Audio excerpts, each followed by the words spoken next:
الحرية عشان هو شايلني مكان الشعلة بتاعته. أنا شعلته اللي بتنور له حياته وبيديني مساحة للحرية أكتر.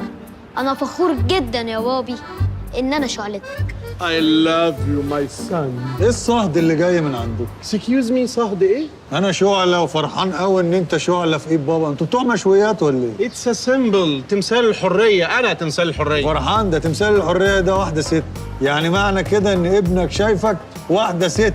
أحسنت يا أبي، هو بيرغي في الصح. الجهالة أعيت من يداويها. الحق ده بيقول لك جهالة. انا مش هرد عليك غير كلمة للمزراب، البؤساء في ظهر بعض. ودلوقتي مع لوحة مدثر.